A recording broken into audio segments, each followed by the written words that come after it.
So we are in progress, and I'm very pleased to welcome Carla Roberts, who is the Director of Legal Services at WTT Legal, to join me on the podcast today.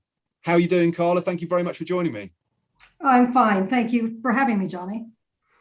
Excellent stuff. Now, you and I have something in common, which is we both love talking about the nuances and intricacies of statement of work and services procurement. So we thought it was only right that we get together to have this conversation and hopefully provide some interesting points for other people to listen to and consider, and maybe even get involved in the debate. So the title of our conversation today is looking at statement of work versus the supply of labour, and assessing where the clear lines are, and also delving into some of the grey areas, which is, I know, from a legal point of view, this is obviously a huge area of expertise for yourself. So I'm really excited to get into that and very much looking forward to this conversation. But I always like to know how people kind of ended up where they are with your expertise and what you do. How did you get into all this? Well, how much time do you have? It's a long Plenty of story. Plenty of time.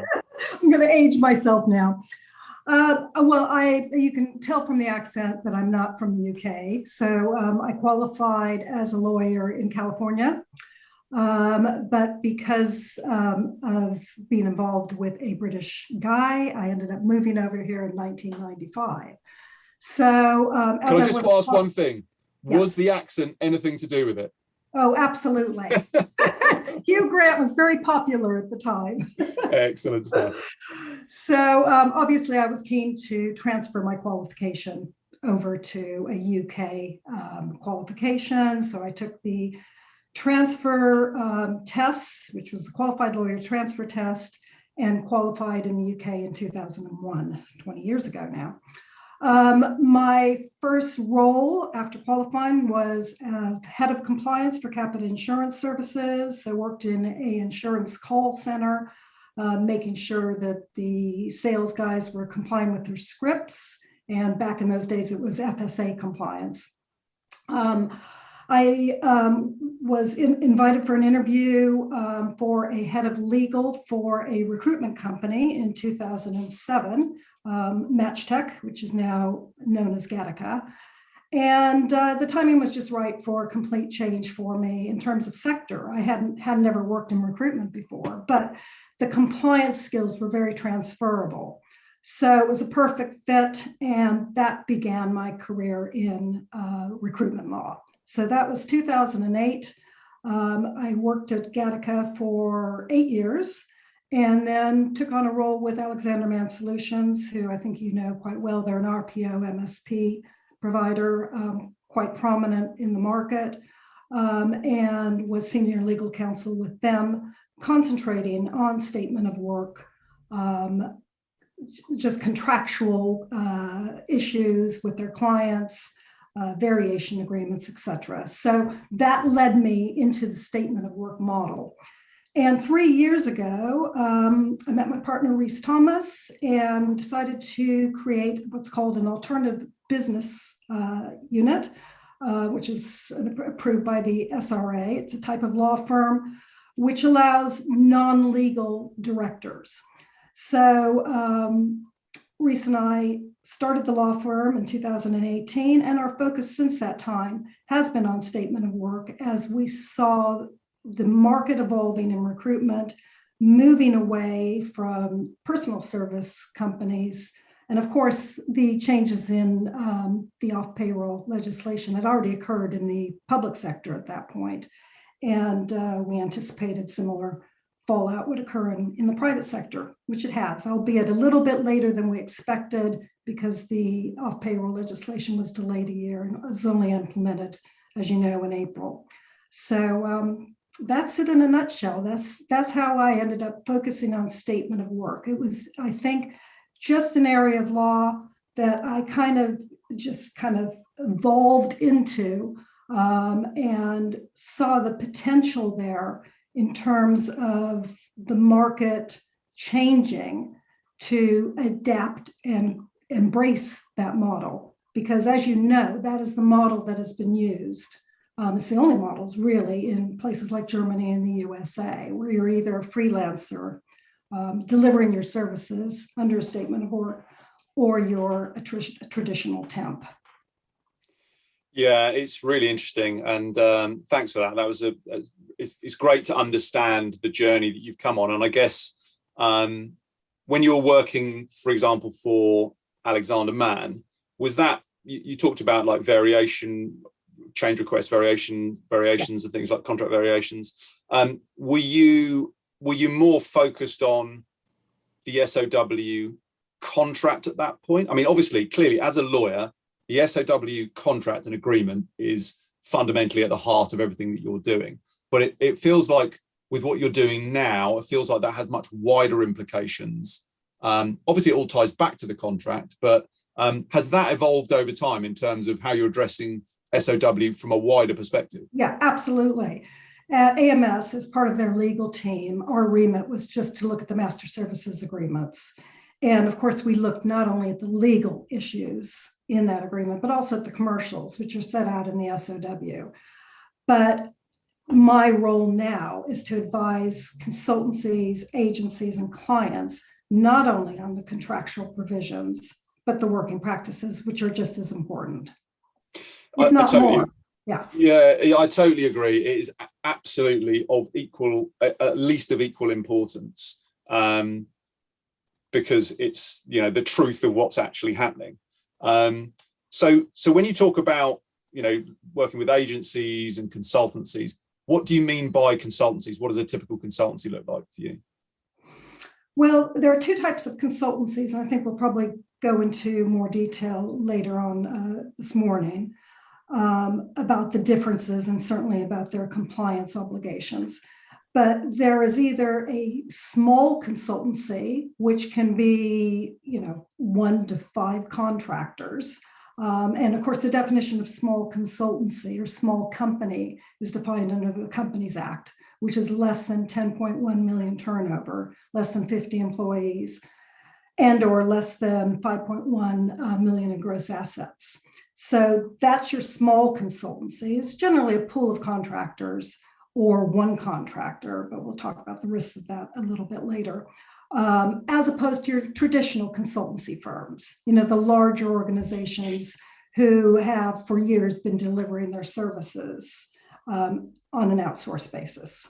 Right, cool. So that was, sometimes I think there's, so it's interesting in the world of services procurement and SOW, it sort of straddles procurement and recruitment to a certain extent, and more recruitment firms, workforce solutions companies are starting to merge into this services procurement world.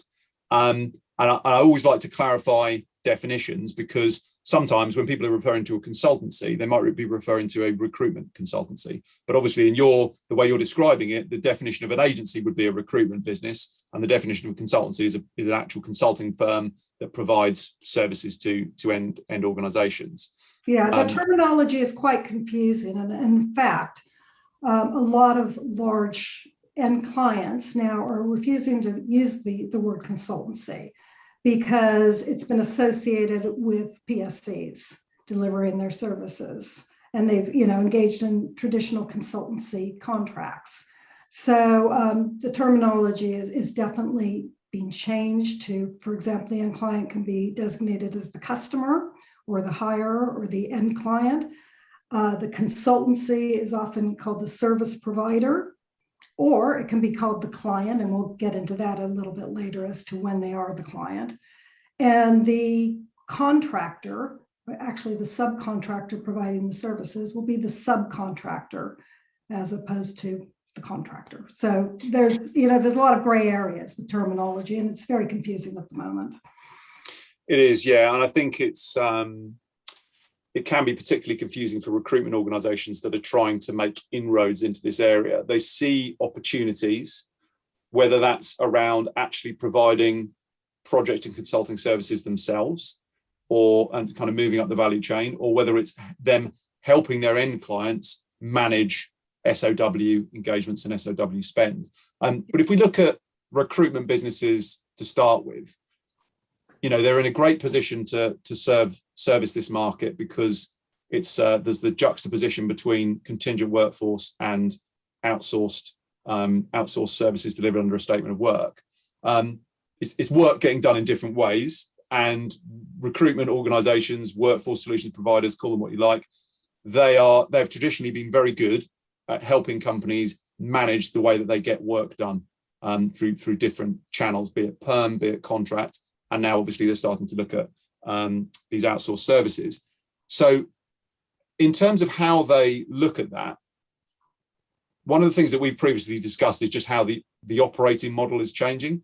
So if we look at, for example, how temp labor is changing, what are you seeing in that area? What's your opinion on the changes that we're seeing there?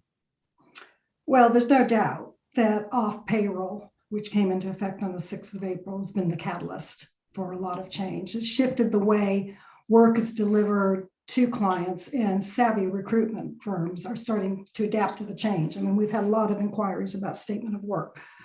Arguably, change is always necessary because markets and demands change. However, sometimes it takes something really seismic to shake up the way things have already been done. And generally, that seismic event is a change in legislation or compliance. In the recruitment sector, the operating market or the operating model of temporary labor, which has involved calculating the day's work, the margin added, payments made to contractors working on T&M, time and materials, has been hugely affected by the requirements under off payroll. And consequently, clients are seeking to have a new conversation with recruiters. And clearly, this is the opportunity for smart recruitment companies to consider their risk profiles by leading the way and embracing this new model and creating new proposals for their clients. But that's going to involve a different way of doing things, and it's going to involve quite a bit of more risk, which we will get into in a bit. Yeah, I think the point about R35, so in Germany, it's the equivalent, the AUG legislation. In the US, I guess 1099 versus W2. I totally agree with you in the sense that it's a seismic shift when you get a full-on regulatory change that the whole market has to adapt to. Now, okay, IR35 only affects the UK, but I believe that we will see similar changes in other countries in Europe, stronger changes in the US, and I think it's just going to be something that happens everywhere because the way that the world gets work done has shifted. So, it's obviously the changes that are occurring are fantastic for people that are specialists in this area, like yourselves, like us from a tech point of view, because it causes the need for real change where companies have to address things. And it's like if you look at services procurement in general, services procurement isn't a new thing. People have been buying services under a statement of work for a long, long period of time, but it's been something that hasn't been very well managed at all. Certainly not from a tech perspective. It's quite specific. It needs a certain way of handling it. And it hasn't been the top of the agenda. Contingent workforce, because it's highly regulated, and for whatever reason, the technology in that area is more highly adopted, it's much more mature, and services procurement has been left behind, whereas it's this massive spend. So I think it does take catalysts to make organizations and people really change their focus. The legislative change has certainly been one catalyst. I think things like Brexit in the UK is another catalyst because it affects the talent shortages.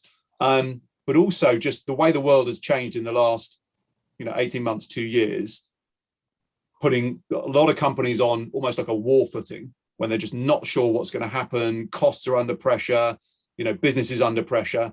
That's where people have looked at things like services procurement and said, we need to know what's happening with this. So there's all sorts of reasons why the pressure has ramped up to make this more of a focus. But I think, when it comes down to it, legislative change is so definite and everybody has to get in line with it that it's got to be the biggest driver, really, the biggest catalyst. It's not optional, is it? And of course, COVID's had a huge impact because it's pushed a lot of people into remote working and working autonomously. So I think that has had an effect on the way clients look at or consider the way that their projects can be delivered. Yeah, I totally agree with that. And I think, there's a natural reason why certain work is best to be done against deliverables. And when you look at people working remotely, it's not just about they're out of the office. It's the fact they might be working weird hours because they might be collecting their kids or managing other commitments or whatever it might be. But actually, does it really matter? And I think it's just forced people to take a different mentality to it, where they're just looking at it and saying, well, what's most important is that the work gets done on time at the right quality, which is what a statement of work is all about. Having said that, I mean, with IR35 and COVID and Brexit and all these sort of things, the contractor market and the temp market is still thriving. The recruitment market, the recruitment industry is still thriving. Huge talent shortages on the perm side and everywhere. So I think it's really, it's horses for courses, and there'll be the right scenario where outsourcing a project under a statement of work makes absolutely the best sense. But there will still be plenty of circumstances where putting the work out to a contractor or a temp makes absolutely the best sense, or hiring someone for your perm team makes absolutely the best sense. So, it's not the be all and end all of everything, but it is much more important. It's got much more of a spotlight on it, and it needs to be done properly. So when we talk about doing it properly, how would you define a genuine statement of work? Well, before we talk about that, maybe we could talk about the fact that it isn't a new frontier, as you alluded to before, and the fact that its emergence in the UK recently is due to the existence of this unique PSC model, which has been around for 20 plus years, and HMRC's determination to get rid of it. As a PSC, contractors who deem themselves outside IR35, which means, of course, not being under the supervision, direction, and control of the hirer, there's no mutuality of obligation between the parties, they're taking financial risk, they have the right to a substitute, we're entitled to be paid gross. Clearly, contractors and clients alike have not always been compliant, and there has been some tax avoidance by some, and there have been some contractors who should have been employees. So anyway, HMRC have been bringing in more and more legislation to combat and eventually eliminate this model. I mean, that's my view of it. I mean, they've brought in, so much legislation over the last 10 years. You can remember the agency workers legislation, the intermediaries legislation, the offshore, the onshore legislation. There's just been a huge amount trying to get control over this situation. But it wasn't until 2017 when they rolled out off payroll to the public sector when it started to have a significant impact on the way contractors were engaged. And of course, the final blow was in April 2021. And in case of anybody hasn't heard of off payroll, the effect of the rules is that the assessment of the contractor's status for tax purposes has now shifted from the contractor to the end client. So it is a complete game changer, as the client now has skin in the game. The new rules mean that the client must make the status determination of the role before the contractor's engaged. And if they haven't used reasonable care in making that determination, they'll be liable if they've got it wrong. And reasonable care means that they obviously have to pass that status determination down the supply chain. They can't make blanket determinations. And if they don't use reasonable care and they become responsible for any tax due, that could be a significant tax bill. If, however, they have used reasonable care, passed the SDS down the chain, then the fee payer, which is usually the recruitment agency, becomes responsible for any tax due. So this leads us on into what is a compliant SOW and why is this being talked about in light of off payroll? Well, to be frank, it simply involves delivering the services, as you discussed, themselves on outcome-based milestones with generally fixed price payments, and payment isn't made until those deliverables have been achieved. And those deliverables are based upon acceptance criteria, which has been agreed between the parties. So obviously, this is a significant shift from the traditional way of recruiters delivering services, which was based upon simply the provision of labor, bums on seats, and just taking a margin from the hourly daily rate paid to the contractor. I'm not saying they didn't do anything else. They obviously sourced the candidate, they payrolled the candidate, and they did compliance checks. But in the old days, they weren't even vicariously liable for the acts and omissions of their workers, although most client contracts now are insisting that they are. So yeah, it's an absolute fundamental shift from the way people are being engaged. In fact, it's not people, it's being a shift from the provision of a person to the provision of a service.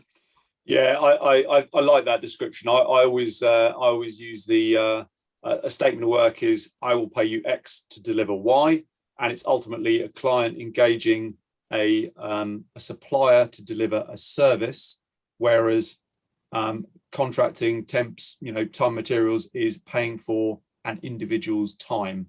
But the reference you made to the fact that HMRC are taking significant action around this is certainly borne out by the DWP case that came up recently, where they're a public sector organisation, so it's a bit embarrassing in that sense, and they've just been fined 87 million or something like that by HMRC for failing to carry out an effective process and make effective status determinations. So they're clearly not messing around with it, and I'm pretty confident the same is very much going to apply to the private sector.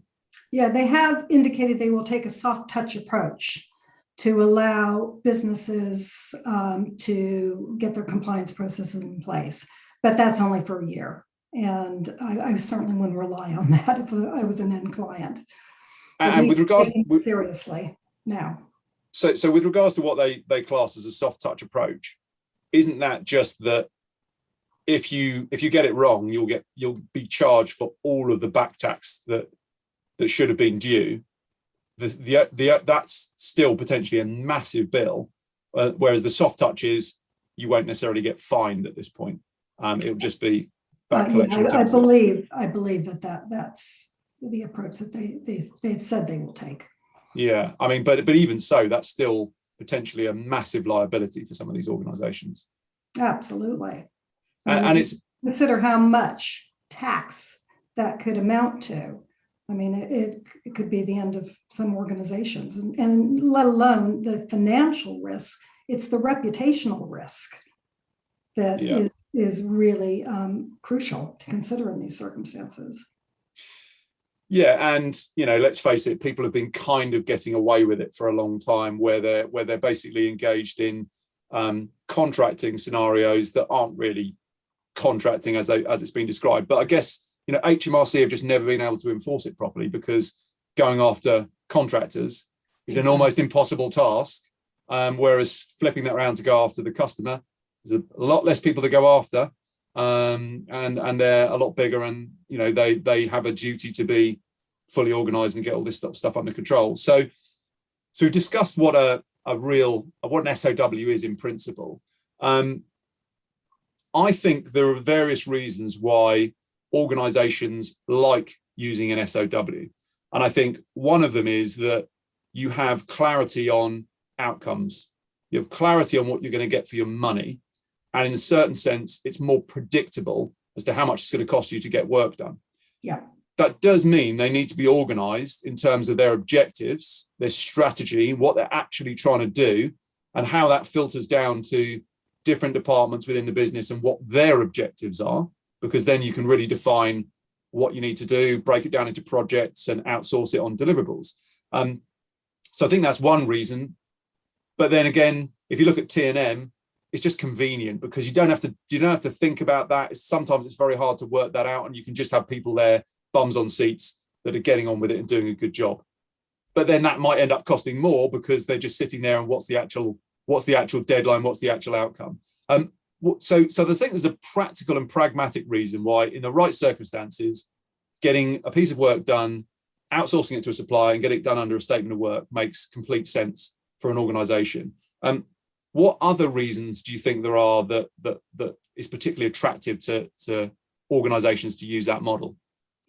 Well, first of all, genuine statements of work are entirely out of scope of off payroll. So there's no SDSs, no IR35 reviews, et cetera. And this is because the client or the customer is outsourcing the entire service to an outsourced provider, i.e. the recruitment company or a consultancy firm to deliver the services. And genuine contracted out service is exempt from off payroll. And I use the word genuine because that is the key criteria. And we'll come on to that in a bit. By the way, SOWs, as you know, are also referred to as outsourced services, project-based services, contracted out services, consultancy services. So this is all basically the same model. What this does mean, however, is that the risk of off payroll will shift from the client to the outsourced provider so that the service provider becomes the client for the purposes of off payroll. Unless the outsourced provider is small, in which case the old rules apply and the contractors engaged with that outsourced provider must do their own assessment. So that's the big motivator, I think, is the fact that it's out of scope of off payroll. As you alluded to before, it provides the client with more certainty on project price or output, shifts most of the financial risks onto the outsourced provider, as payments not made until the milestones are met. So there's incentives for the outsourced provider to get the work done. They can be more cost effective when scoped properly and managed and contracted properly.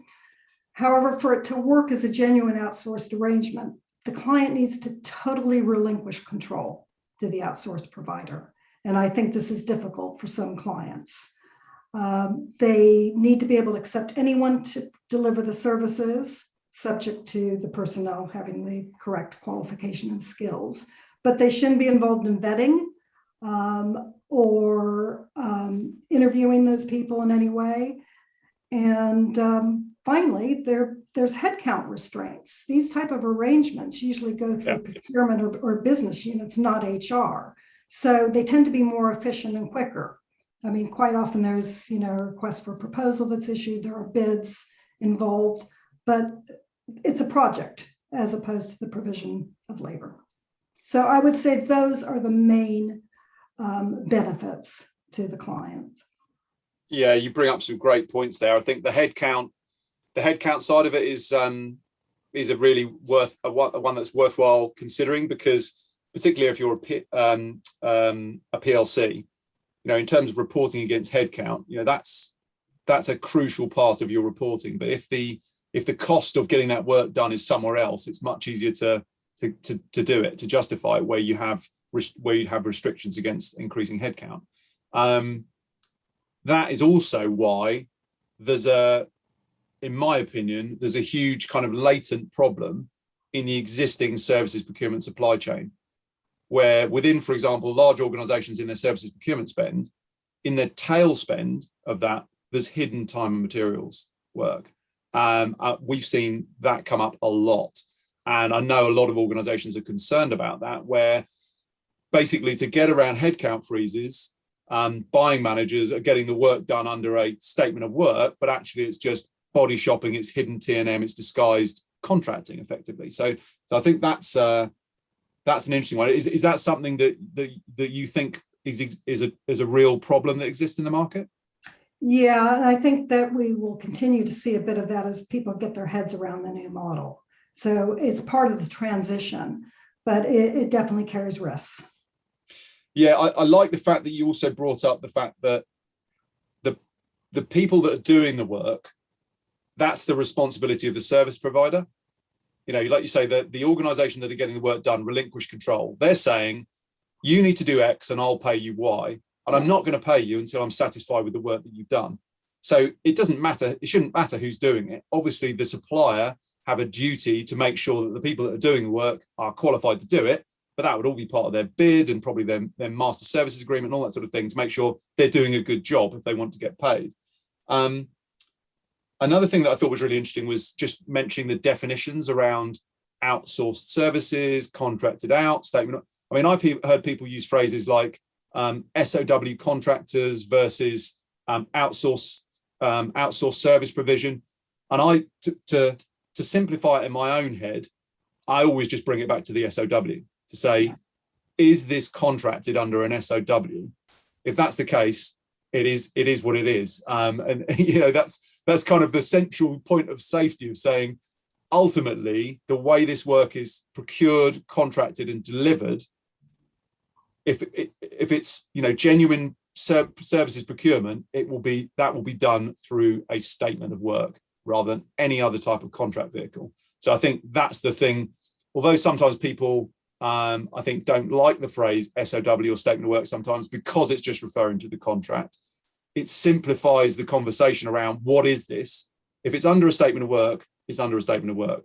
That's how I see it. It's quite black and white. Would you agree with that? Yeah, I don't think it really matters what terminology you use.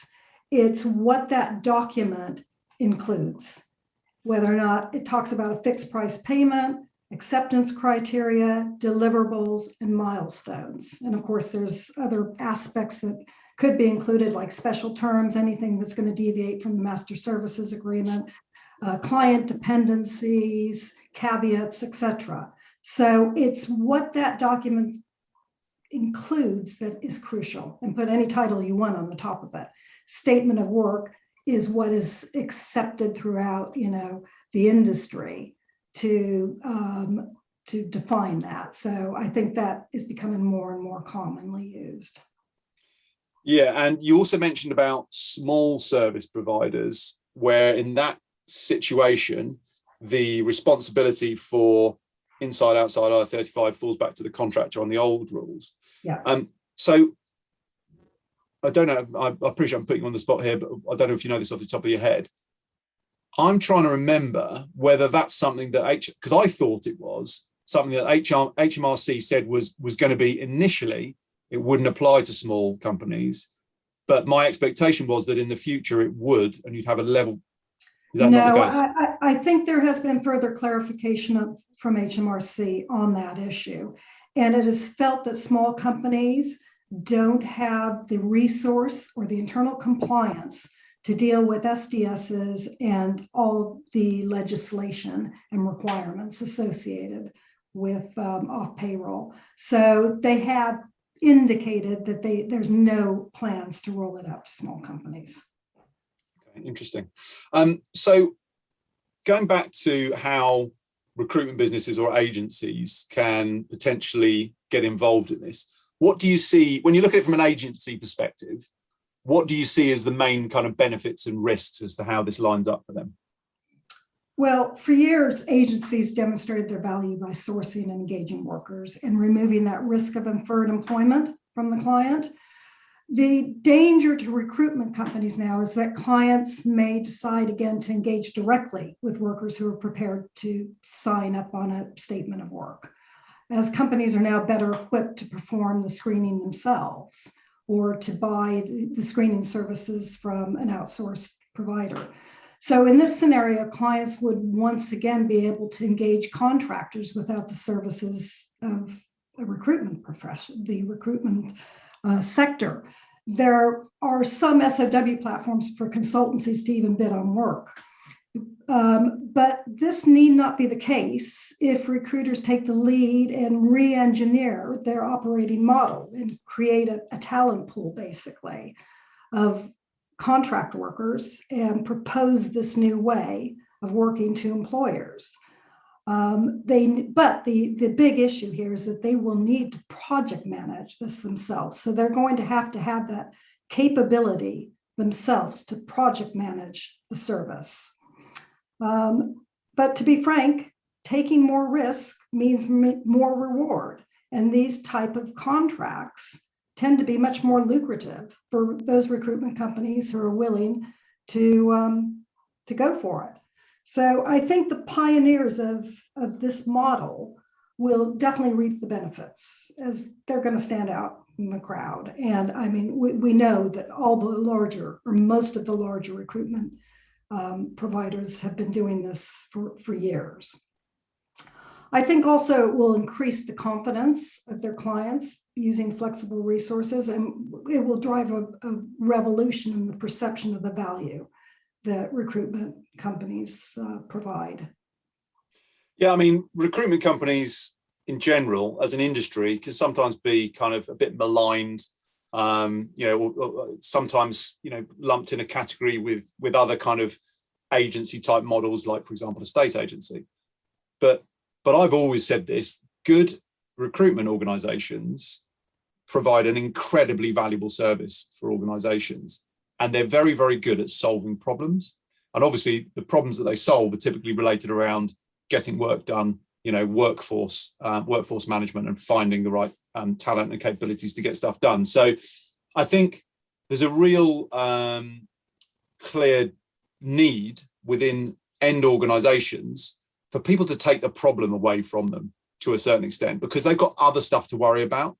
And in the same way as a lot of contingent workforce programs are outsourced, a lot of recruitment is outsourced. They don't necessarily do it in-house. Some companies do, and some companies always will.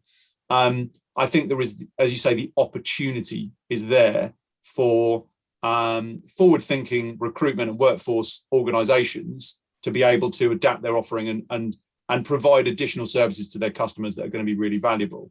There's definitely some companies that are doing a good job of this already. We're already working with some really good providers that are working on this kind of project to consulting services basis, where they've got really sophisticated in-house capabilities to project manage the work and make sure that they're providing this service as a genuine kind of consulting or project services provider.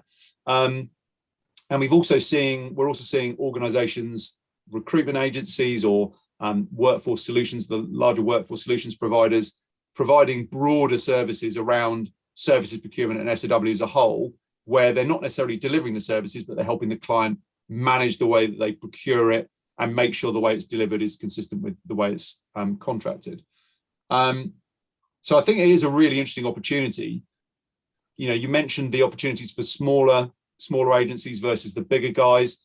Do you think there's room for the smaller agencies to compete in this market, or is it just going to be the big guys that can go big bang with it, really sophisticated, big teams internally and all that sort of stuff? I think it's going to be challenging for smaller agencies to compete with the larger agencies. But if they've got a niche sector that they provide in and established client base in that sector, I think that they can certainly continue to provide services to their clients under this model, or shift to providing this SoW model to their clients. So it really comes back to the relationships that exist and making the most of it. But of course, they're going to have to look at their entire business profile. They're going to have to ring fence this business away from the recruitment business, because obviously it does involve more risk. They will probably need to set up a separate limited company to deliver the services. And they need to make sure their service charges are in line with the fact that they're taking significantly more risk. They'll probably need to take out finance, because they won't get paid until the milestones are met. And in the meantime, of course, they need to pay their subcontractors. And of course, it's true that some contract roles don't really lend themselves to defined outcomes, support roles, for example. But such roles could transform to objective-based rewards mechanisms and still yield benefits to all those who are ready to share in the risk. So, the big risk, of course, that to be exempt from off payroll, it has to be a genuine delivery of services, not the provision of labor. So if when you mention things like support services, for example, what about if an organization is just completely outsourcing to a service center? Obviously that is a different proposition, because you're just outsourcing a full function almost. That's different to operating on a kind of a piecemeal basis. What's your view on that? That's something that's an interesting area that's starting to come up for us, where people are addressing their services procurement spend, and that's certainly a category where that's slightly different. But in some ways it's not, because you're outsourcing a service to a service provider, and what are the deliverables? The KPIs. They're meeting certain criteria and certain standards. Have you come across that at all? What's your view on that? Yes, and we've also come across the issue that some types of services just cannot, they can't be adapted from time and materials to fixed price, especially in the investigative part of the SOW, so the initial phases of the project. Quite often they need to be paid on T&M. So there's no reason that you can't have a genuine SOW paid on time and materials, but there still has to be the structure where there are milestones, there's KPIs, there are deliverables. And I think that is the fundamental issue, is whether or not you're waiting for payment, or that some payment is withheld at the end of the project, so that the outsourced provider can demonstrate they are taking that financial risk. Yeah, and this is, I think, hopefully people are going to find this really useful. It's certainly going to get them thinking, because there's a fair amount of complexity involved in this. Obviously, for people like myself, from a tech point of view, I'm totally immersed in this world. From a legal point of view, you're totally immersed in it as well. And so we tend to see things quite clearly and have quite a clear view on that. And I think a lot of people haven't got that clarity at the moment. Is when you start getting into the questions around how you're going to be engaging, how the engagements are structured, how they're delivered. There's a fair amount of nuance and detail involved in that people need to be aware of.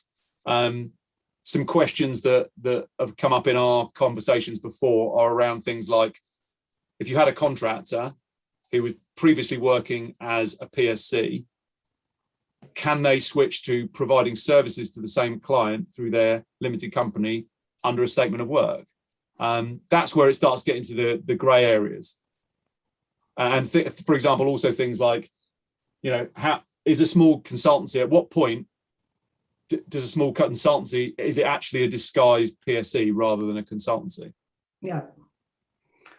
Well, there's no doubt that some contractors are forming small consultancies and either delivering the services themselves on a project basis to clients, or engaging subcontractors to deliver those services. And some other contractors are clubbing together to form small consultancies. The risk that these smaller consultancies will be a disguised PSC rather than a consultancy. So in other words, is it John Smith PSC or is it John Smith Limited that's delivering the services, is something that these guys really need to consider. You can't just shoehorn an existing PSC time and materials assignment into an SOW. It just, it can't be done. Basically, what these guys need to do, who are considering delivering their services under an SOW, is completely renegotiate the terms with the clients, engage under a master services agreement, engage on a proper SOW, as we've discussed, with milestones, etc.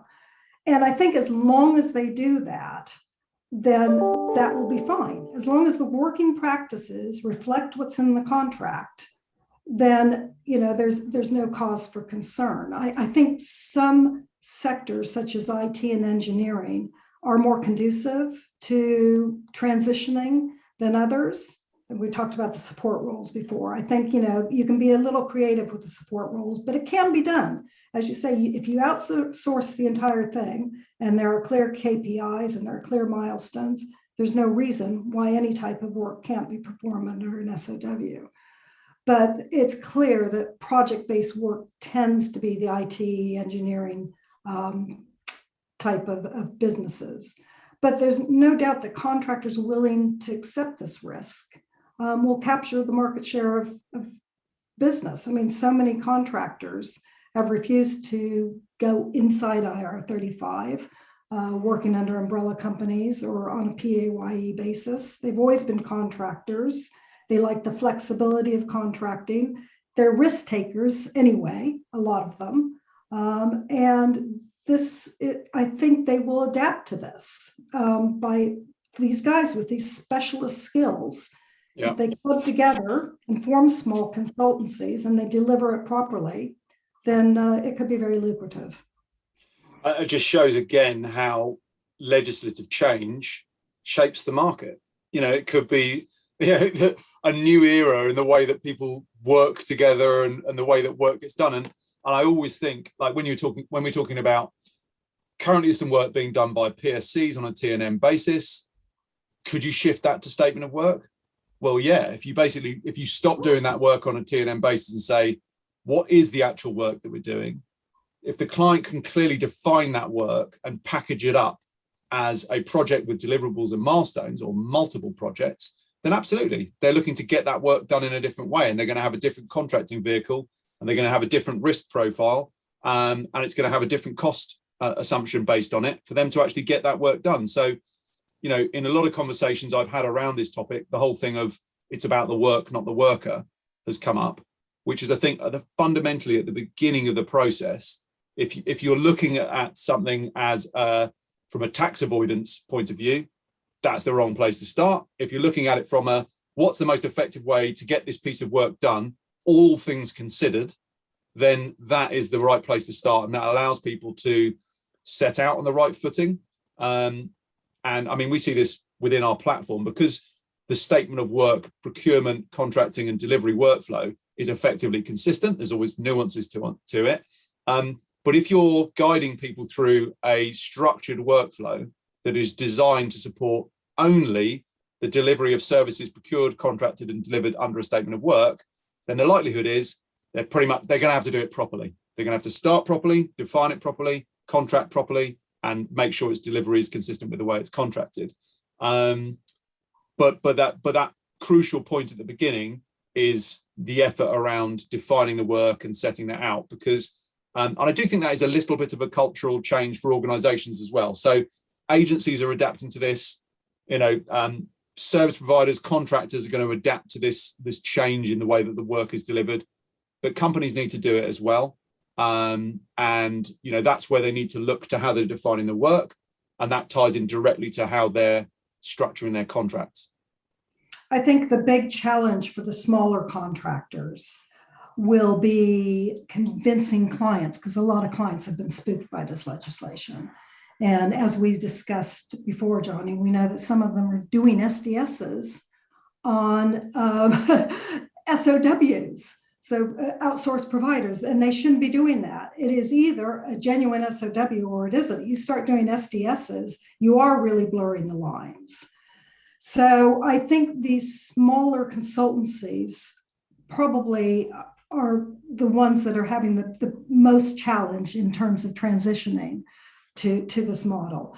But my experience is the smaller consultancies that I've advised, they're growing. They're taking on employees, they're taking on subcontractors, they're taking on contractors based abroad, because of course that they're entirely out of scope of off payroll.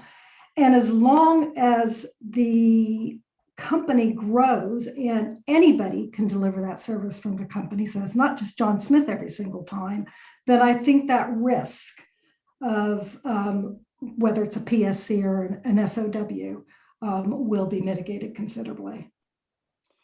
Yeah, and so when you're saying that some of the smaller consultancies are struggling to, or the contractors are struggling to get their clients to look at doing the work in a different way, I think there are various factors that are going to mean that the people who are nervous about doing it are going to have to address it. And I think those factors are just really practical.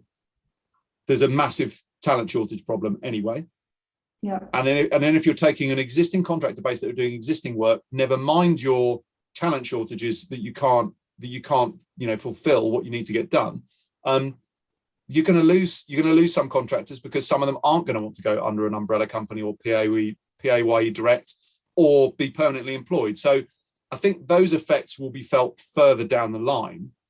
And it's just, from a pragmatic point of view, they've got to get the work done, and they need to be able to use all available work delivery channels, as I kind of refer to them.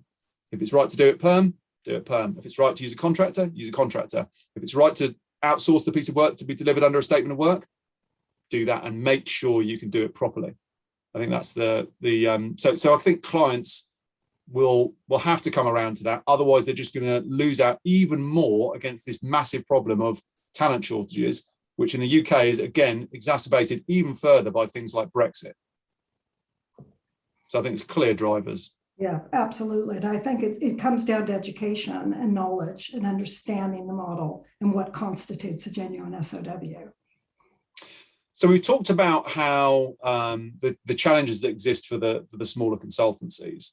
What about if you move up the food chain, as it were, to the kind of larger, more mid-sized, mid to large kind of consultancies? What do you think? How do you see this sitting for them in terms of, upward pressure of more smaller consultancies coming into the market, opportunities to growth as this model it becomes more readily accepted and more widely in demand? But then there's the risks around making sure they're doing it correctly. How do you see it sitting for those type of organizations? Well, traditional consultancies have been delivering their services under an SOW for years, not always entirely compliantly, but this has been the model they've been operating under. They generally have a pool of independent contractors, using them to provide specialist expertise on an ad hoc project basis. But the problem for them now is under off payroll, they become the client for the purposes of assessing the status of their subcontractors. HMRC recently issued some guidance on this and said that obviously they need to take care and make sure they are providing a genuine SOW service. Consultancies engaging on that basis have to now review their contracts and ensure that those working practices reflect those clauses. And the large consultancies that we have been advising are also instructing us or other IR35 reviewers to ensure that working practices questionnaires are conducted on all their subcontractors and that their contracts are updated to reflect their new obligations under off payroll. So I think the key changes to the medium and large size consultancies are that they are now the client for the purposes of off payroll. They have to use reasonable care. If there's a fee payer in the supply chain, the tax risk will sit with them. As I said before, HMRC have issued additional guidance relating to contracted out services, and they should refer to that. Clients seem more comfortable with established consultancies than those smaller ones that are morphing into this model. But as we discussed, I think, with time that will change. We've also noticed that clients are asking for more indemnities and warranties, and contracts are much more onerous. So I think that these medium to large size consultancies need to make sure they either have the in-house expertise or that they've received advice from external lawyers or compliance professionals to look at these indemnities, water them down, carve out situations where they're not responsible for the client's negligence. They need to limit their own liability, and that's an area of risk that's often overlooked. And they need to make sure they're not on the hook for everything. So this is where it's so important to have their contracts reviewed and any showstoppers identified. But at the same time, they're expected to take risks. So we do expect consultancies to be providing warranties, to be providing indemnities, but just make sure they're reasonable. They need to look at their margins to ensure that the additional risk is reflected in the price that they're giving their clients. And finally, I think they need to make sure they have appropriate insurance in place, because traditional insurance, and this really is more for recruitment companies, but traditional insurance for contractors won't cover them. They need to have SOW services where they're providing the actual service, not labor.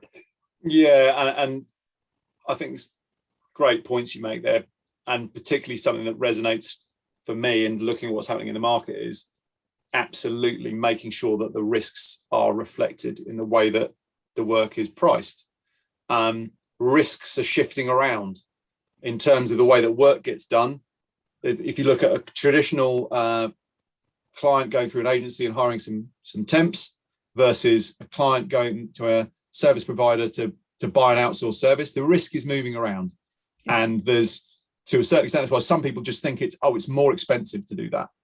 But is it? That's the question I'd always ask, because actually for the end client, is it really more expensive? I think it'd be pretty difficult for them to measure what they're doing at the moment, because if they're not working to clear objectives and clear milestones, then you've just got people who are doing work over a period of time, and it's just no way. It's just not just not managed in the same way. It's not recognized in the same way. So yeah, I think the point about the risk shifting around is really interesting. Another one is I find particularly interesting is ensuring that delivery is consistent with the way it's contracted. And there's certain amount of that can be managed, for example, within a system, like, for example, the way that we manage that delivery process. There's clear audit trail on all milestone approval. The way that milestones are constructed is pulled straight out of the contract. When it's agreed as a kind of scope of work, that's pulled into the contract in the first place, agreed by everybody. And any changes, any variations to the contract, whether it's a new milestone, an amended date, an amended price, amended deliverable, whatever it might be, is all tracked, it's all agreed, and it's all fully auditable. And so there's a lot of visibility on how the work's getting done and what's actually being done. But so there's a certain amount you can kind of systemize in terms of checking that. There's a certain amount that is going to depend on the contract and how that's structured. But it still requires a commitment from the service provider and the customer to start out with the right intentions and make sure that on the ground it's being delivered in the right way. Do you see any other kind of checks and balances that can be used to help ensure that there's a consistency? Well, I think due diligence on the supply chain is really, really important. Know who's in your supply chain. Make sure that this applies specifically to umbrella companies, that they are based in the UK, that they are, making proper tax payments to HMRC. Make sure that they are viable, that they're a viable financial organization. So I think due diligence has become more important than ever, because everybody in the supply chain is reliant upon each other, and the obligations are being flowed right down to the bottom. So I think that's absolutely crucial. You need to make sure the contractual documentation is appropriate. We talked about MSAs, change control documentations, SOWs, whether those are template documents or bespoke. And the more robust the SOW, the more likely it's going to be a genuine outsourced agreement as opposed to the provision of labor. So I think the devil's in the detail when you're talking about SOW, because if there's any ambiguity, that is going to be, a risk area. So the more detail, the less likelihood there's going to be, an issue. We talked about ensuring that the working practices reflect what's in the contract. That's absolutely essential. You just talked about transparency and that visibility throughout the supply chain. That assists with compliance. And a platform such as what you're providing is absolutely fantastic for that. We talked about the fact they have to accept anyone to do the work as long as they've got the skills and qualifications. They shouldn't be meddling at all in these service providers' selection of subcontractors. Obviously, they've got a right, if they're not happy with a particular subcontractor, it has to have them removed, but they shouldn't be involved in selecting those individuals. And finally, clients shouldn't be involved in IR35 assessments if they're genuinely delivering an SOW or operating under the SoW model, as that will definitely muddy the water. I totally agree with that, and that's coming from my layman's perspective rather than a legal expert like yourself. But that never made sense to me.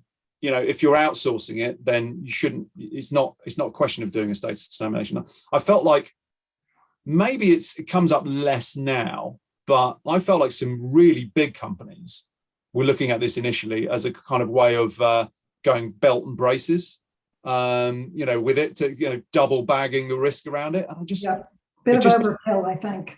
yeah, and it's I think it feels misleading Yeah. because if they're outsourcing a service, outsourcing a piece of work to be for somebody else to do it, like you said earlier, they should be relinquishing control.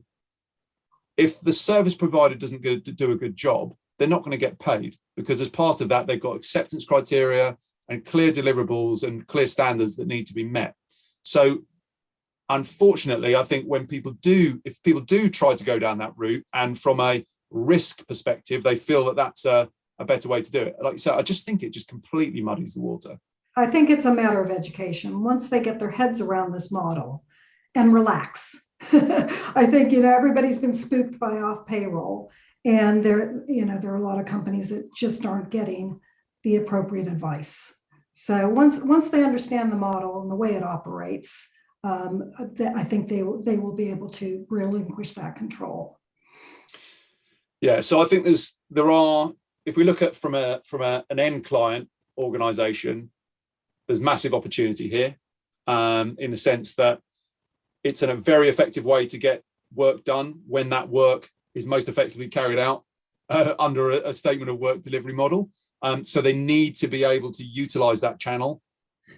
Off payroll legislation and similar legislation around that world makes that more important than it ever has been before, to be able to utilize that channel where you can't use other channels effectively, or it's not they're not the right way to get that work done. And I always say I think it's a very pragmatic way to get work done, and in the right circumstances it is, because you know what you're getting, you're paying your money, you know how much you're paying, and it's much easier to plan to a certain extent. So there's an opportunity for them to utilize this channel. I think there is obviously the risk of them doing it wrong, which is exactly what you're talking about in terms of education, making sure they're taking the right advice, making sure that they've got the right expertise, they're putting the right process, and they're working with the right partners. But there is, as I say, I do believe there's this additional risk of what have they been doing for the last 10, 20 years? And, how much control do they have over how they're managing their SoW process generally? So I think there's a huge opportunity in this market in general for organizations and tech providers and not necessarily regulators, but the whole system to clearly define the right way to do things, which is kind of the way that procurement have been doing it for years. Because you make sure you're doing proper supplier onboarding, you make sure you have a proper RFP bidding and selection process where that's appropriate. You'll make sure you go through a proper contracting scenario where you might have had an MSA agreed as part of your onboarding. You're tying the SOW to the MSA. It's the right type of contract. It's a genuine, well-written SOW document. And then you're taking what's been promised to be delivered through into the delivery phase, dealing with any changes, making sure milestones are approved. There's an audit trail on it. And then when at the appropriate point, invoices are being paid related to work that's been done and been approved. And that's like the central workflow for us as a tech provider. That's central to everything, and it doesn't really ever change. Obviously, there's nuances around the way that people configure the way they use systems and how their individual process works. But as we were discussing earlier with regards to terminology, it's kind of a safe point that people can come back to say, if you genuinely want to get a piece of work done under a statement of work, you're going to have to consider all of these things because they're part of the workflow. And then there's all the detail in there around how that contract is structured, how the MSA is structured, how the supplier is assessed, and all that sort of thing. But some organizations, I guess, could, if they were immature in that area, they could look at it as a lot of work, but they're going to have to address it, and the rewards are clearly there for when they are in a position to make use of that where it's appropriate. Absolutely. So I think it's quite exciting in terms of how the market's going to unfold over the next next couple of years, really. I think I would envisage over the next 6 months, there'll be a continuing kind of education process, and there'll be a continuing kind of growth in awareness within organizations, because I still feel like the IR35, just the knee-jerk reaction, is still kind of shaking out a bit, where people have maybe made not blanket determinations, but blanket decisions that they're not going to engage any PSCs, for example. I think where they've said it's PAYE or see you later, that is going to have downstream implications, which I think we're still going to see being filtered out.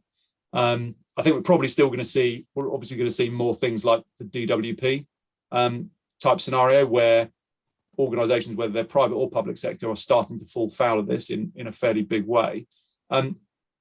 What do you think we'll see over the next kind of 6 months? And if you compare that to the next 6 months versus where we are in 2 years' time, what are your kind of top level expectations for what that might look like? Well, I agree with your prediction. I think it has been a knee-jerk reaction. A lot of clients, although they had plenty of time to prepare, they had an additional year, weren't prepared when the legislation came into effect in April. And they were like sheep. They were just following what they saw other companies doing and making these blanket assessments. Well, as a result of that, some have experienced a substantial loss of talent. And I've seen some now softening their stance and reversing their decisions because the projects still need to get done. So I think the dust will settle. I think your prediction of 6 months is pretty accurate. And I think in 6 months' time, this will be flavor of the month. And I think the flavor of the month will continue indefinitely, because I think the hybrid model that we've had operating here in the UK of the inside outside PSC is a thing of the past. Interesting. I certainly think one thing that will very quickly become a thing of the past is where organizations or agencies are trying to rebadge a PSC contract as an SoW in a very shoddy way. I think that is, people that is dangerous. That's fraught with risk. It's fraught with risk. It's just the wrong way to do it in so many ways, in every way. And I think that end organizations are going to become savvy to that pretty quickly. So I think that's going to very, very quickly get filtered out. But that was certainly something that was concerning to see that in the market initially, where a lot of people who didn't necessarily have the depth of understanding or process or rigor in place were starting to talk about, oh, we can help you. We can just change that to an SOW.